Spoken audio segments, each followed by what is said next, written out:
Assalamualaikum warahmatullahi wabarakatuh. Perkenalkan saya Intan Kusumawati, mahasiswa PPG Prajabatan Gelombang 2 tahun 2023. Di video kali ini saya akan menjelaskan topik 5 aksi nyata mengenai proyek perubahan pendidikan yang berpihak pada peserta didik dan memerdekakan peserta didik dalam pendidikan abad ke-21. Video ini saya buat untuk memenuhi tugas ujian akhir semester mata kuliah Filosofi Pendidikan Indonesia.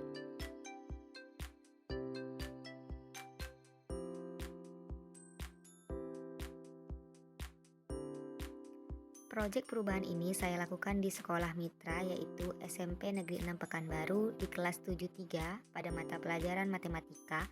di materi luas permukaan prisma segi N serta menggunakan mode pembelajaran problem based learning.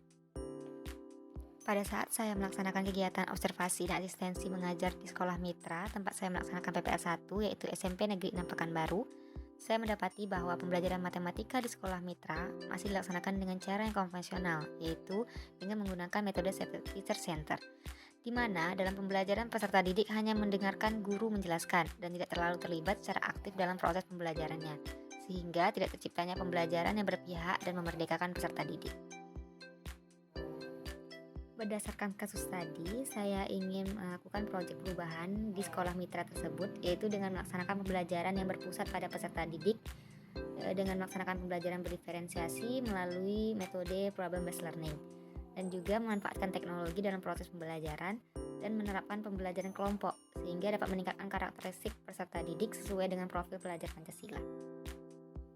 Adapun alasan saya memilih proyek ini yaitu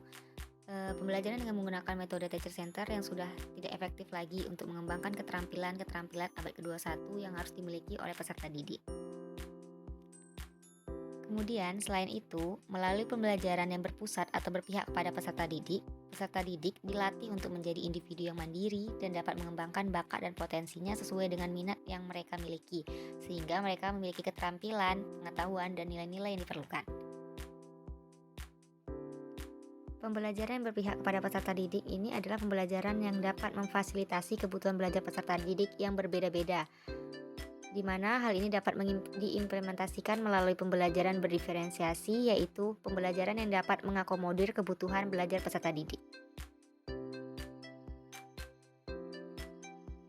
Kemudian alasannya, selain itu, dengan menggunakan metode problem based learning dalam pembelajaran, guru dapat menciptakan lingkungan pembelajaran yang merangsang dan mendukung perkembangan potensi dan keterampilan peserta didik seperti berpikir kritis, kreatif, dan kemampuan pemecahan masalah yang memadai.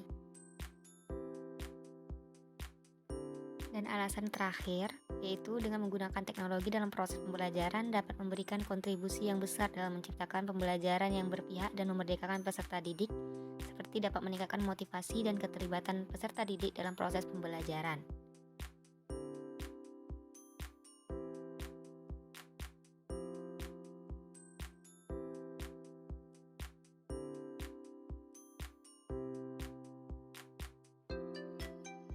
Selanjutnya yaitu ada skenario atau langkah-langkah pembelajaran di mana terdiri dari kegiatan pendahuluan, kegiatan inti, dan kegiatan penutup. Untuk kegiatan pendahuluan itu diisi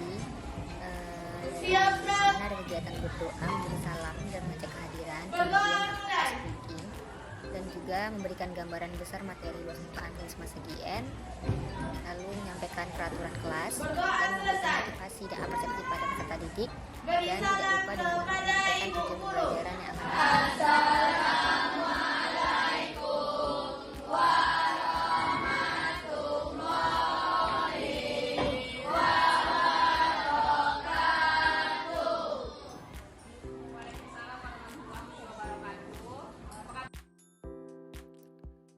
Kemudian setelah kegiatan pendahuluan yaitu ada kegiatan inti, di mana kegiatan inti ini terdiri dari 5 fase. Untuk fase pertama yaitu mengorientasi peserta didik pada masalah, di mana peserta didik diberikan masalah kontekstual